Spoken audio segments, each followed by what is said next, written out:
Fica't gran, un conte apareixerà. Pipo, el mussol poruc. Hi havia una vegada un mussol que es deia Pipo. Pipo vivia amb la seva mare i el seu pare a dalt d'un arbre al mig del bosc. A Pipo li feia por la foscor.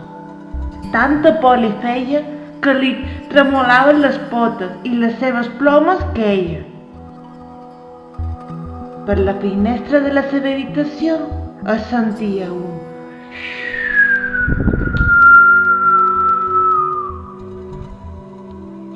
i de sobte, plac, pataplum! En encendre el llum, Pipo veu el seu conte i el seu osset de peluix al terra. Han d'haver estat les ombres de nou. Doncs Pipo pensa en la serp, en el monstre de les punxes i en el fantasma. Sembla que Pipo té cada vegada més por. I què és això que hi ha tan gran a la paret? Ara sí que té por, la seva ombra li ha parlat. Pipo es posa a volar per l'habitació, però la seva ombra el segueix. Està tan cansat de donar voltes i més voltes, que ha decidit escoltar la seva ombra. L'ombra de Pipo vol saber a què té por. Pipo l'explica que una serp gran i negra puja pel seu llit.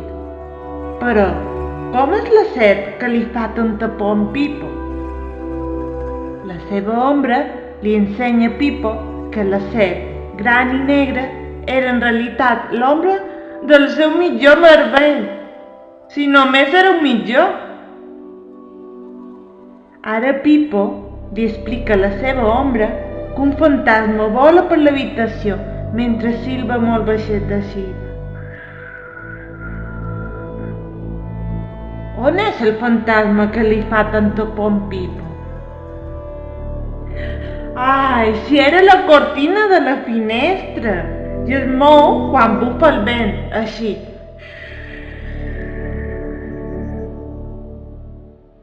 Però encara queda el pitjor de tots, el monstre de les punxes. Ai, quina por!